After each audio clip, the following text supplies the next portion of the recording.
صباح الخير، كي دايرين؟ لاباس عليكم؟ يوم جديد ووصفة جديدة ان شاء الله. نتمنى يا ربي هذا الفيديو يلقاكم بخير وعلى خير. الوصفة ديال اليوم ان شاء الله هي كيكة بالشكلاط. كيكة كتجي بالكريمة وبالشكلاط عفوا. سميتها غاتو كي بلوغ. هي في الصراحة ما عرفتش واش تركية ولا فرنسية، كل واحد وشنو كيقول عليها. المهم هي انه كتعجبني وعزيز عليا نديرها بزاف د المرات.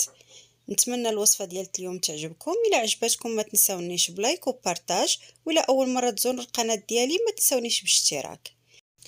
نبداو على بركه الله. اول حاجه بديت بها هي المول. خديت المول ديالي ودهنته بشويه ديال الزبده. انا كنستعمل هذا المول ديال الزاج لانه هذا الكيك هذا كيتقدم في المول ديالو، ما كنحيدوش من المول. بالنسبه للمقادير غادي نشاركهم معكم وانا كنخلط في الكيك.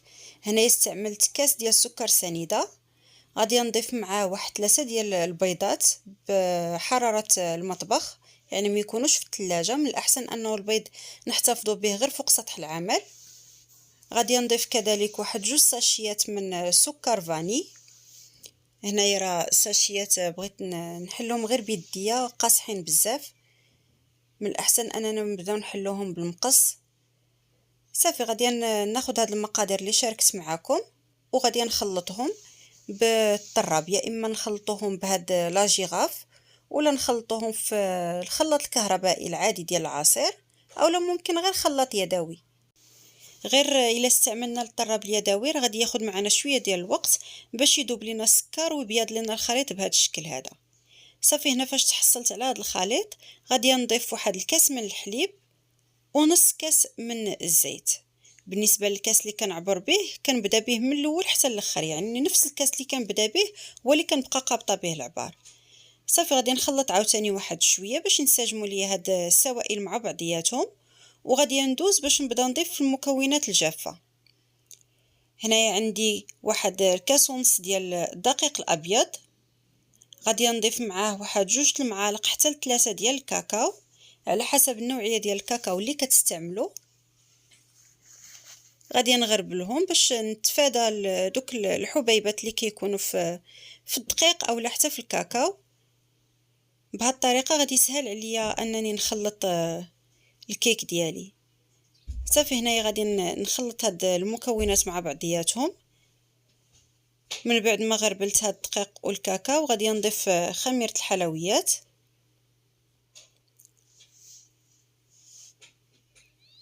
وغادي نخلط هاد المكونات جيدا مع بعضياتهم غير بالفوي اولا بسباتول، يعني على حسب اشنو كنفضلوا نخدموا به.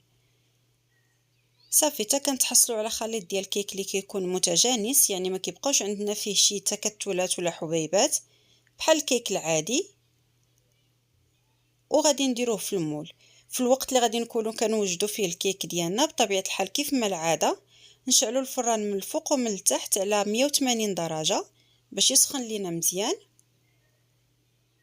فاش يكون الخليط ديالنا واجد غادي يكون حتى الفران ديالنا سخن، وبهذه الطريقه هذه غادي نضمنوا بانه الكيك ديالنا غادي ينجح. صافي هنايا فاش غادي نتحصل على خليط بهذا القوام هذا غادي نصبو في المول اللي سبق ليا ودهنت. بالنسبه للكميه ديال الدقيق كيف ما كنقول لكم دائما كتبقى على حسب النوعيه ديال الدقيق اللي عندكم، يعني ممكن ياخذ معكم كاس ونص، ممكن ياخذ حتى لجوج الكيسان اولا 2 كيسان وربع، على حسب الدقيق واش كيشرب او لا، وتا على حسب الكاس اللي استعملتوا به السوائل. صافي هنا غادي نكب هذا الخليط ديالي في المول وغادي ندخلو الفران. فاش كندخل هاد الكيكه للفران كنحاول انني نشعل عليها غير من التحت ونخليها طيب على خاطرها، يعني كنتفادى انني نشعل على الكيك من الفوق ومن التحت. صافي غادي ندخلها للفران وغادي نخليها تقريبا واحد 15 حتى ل 20 دقيقه، يعني كل واحد والفران اللي عنده. نحاولوا اننا ما نحلوش عليها الفران فاش تكون كطيب حتى كنشموا الريحه ديال الكيكه ديالتنا، ومن بعد كنحلو غير واحد شويه باش كنتاكدوا بانها طابت. ندوزو المرحله المواليه هي تجهيز ديال الكريمه. هنايا غادي ناخذ كريمه ديال الخفق، كريمه سائله، وغادي نطلعها عادي بالباتور حتى تولي متماسكه. الكريمه بطبيعه الحال باش تطلع لينا دغيا بالباتور خاصها تكون بارده، يعني من الثلاجه ديريكتومون للبول ونبداو كنطلعوا فيها بالطراب. صافي بهذا الشكل هذا غادي نوجدها حتى هي، وغادي نخليها في المجمد باش تبقى قابطه راسها، لانه ما غاديش نضيفها من الاول. بطبيعه الحال خاصني الكيكه فاش كتخرج راه غادي نسقيها وغادي نخليها حتى تبرد مزيان مزيان، عاد باش غادي نكمل لها التزيين ديالها، لانه الا درت الكريمه وهي باقيه سخونه بطبيعه الحال الكريمه غادي تطيح وغادي تذوب وما غاديش تنجح ليا الوصفه. هنايا غادي نوجد المكون الثاني اللي هو السائل اللي غادي نسقي به الكيك من بعد ما يخرج من الفرن. هنايا خديت 2 كيسان ديال الحليب، درت معاهم معلقه اولا معلقه ونص ديال الكاكاو، وكذلك درت معاهم الشوكولا ديال الحليب ديال الوليدات الصغار، يعني ما استعملتش السكر، استعملت داك الشوكولا ديال الحليب والكاكاو. غادي ندير هذا الخليط ديالي يسخن وهو باش غادي نسقي الكيك. صافي الكيكه ديالتي من بعد ما خرجت من الفرن كانت بهذا الشكل هذا، غادي نسقيها بطبيعه الحال بالحليب. هنايا نسيت ما تكيتهاش، غادي ناخذوا اي حاجه كما انا خديت غير الباي، هنايا ممكن تاخذوا فورشات ولا الموس. المهم انكم تقبوا هذه الكيكه ديالتكم مزيان مزيان باش تشرب هذاك السائل. صافي هنا الكيك راه باقي سخون وحتى السائل ديال الحليب راه سخون. صافي غادي نسقي الكيكه ديالتي بالحليب كاملها، يعني غادي نستعمل الكميه اللي سخنت كاملها ديال الحليب والشكلاط، ونحاول نوزعها على الكيك ديالي كامل. غادي نحاول انني نهز الكيك ديالي ونبقى كنحرك فيه بهذا الشكل هذا غير واحد شويه باش نضمن بانه الكيك تسقى كامل بنفس الطريقه ويجي كامل فازق، ما يجيناش جهه ناشفه وجهه مسقيه. الكيك ديالي هنايا راه تشرب السائل اللي سقيته به. غادي ندوز دابا باش نزينو بالكريمه، يعني ديك الكريمه اللي مونطيت قبيله ولا اللي طلعت بالطراب غادي نكبها فوق من الوجه ديال الكيك، وغادي نحاول انني نسوي الوجه ديالو بمعلقه ولا بسباتول بموس، المهم اي حاجه اللي ممكن تعاوننا اننا نقادو الوجه ديالو. انا غادي نستعمل هاد القطعه اللي كنصوب بها الكريم وكنقطع بها حتى العجينه.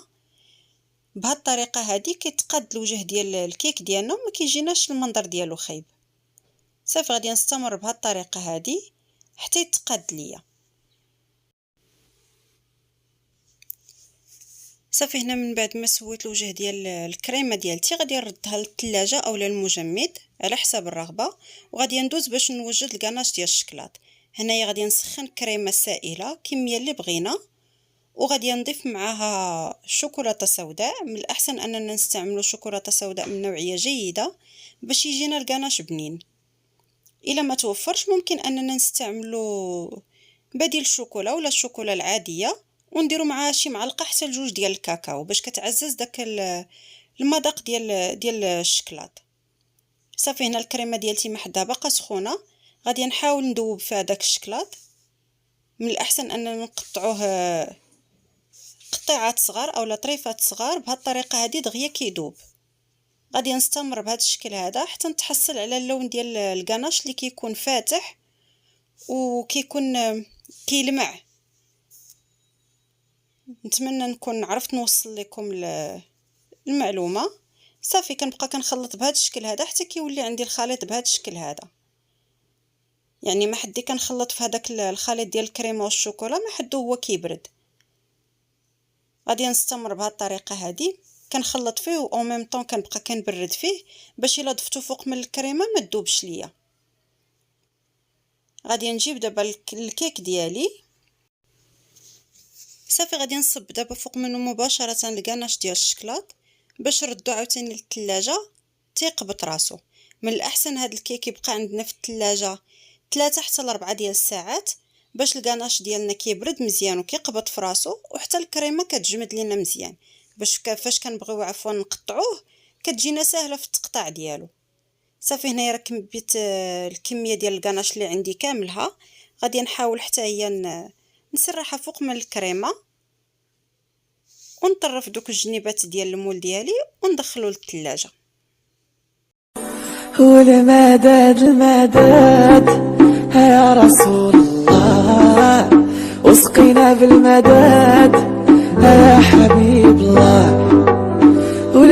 المدد يا رسول الله، واسقنا بالمدد يا حبيب الله. اللهم صل على المصطفى حبيبنا محمد عليه السلام. اللهم صل على المصطفى حبيبنا محمد على والمدد يا رسول الله، واسقنا بالمدد يا حبيب الله. والمدد يا رسول الله. هنا من بعد ما دازت تقريبا واحد ساعتين هو في الثلاجه، صافي غادي نقطعو باش نشاركو معكم. من الاحسن انكم تخليو كيف ما قلت لكم 3 حتى ل 4 ساعات. بهذه الطريقه هذه كتضمنوا بانه الكريمه كتجيكم قابطه في راسها مزيان. نتمنى الوصفه ديال اليوم تنال الاعجاب ديالكم. الى اول مره تزوروني في قناتي نتمنى انكم تضغطوا على زر اشتراك ولايك، ولا فايت لكم اشتركتوا في القناه وعجبتكم الوصفه ما تنسونيش بلايك وبارطاج. شكرا، الى وصفه قادمه ان شاء الله.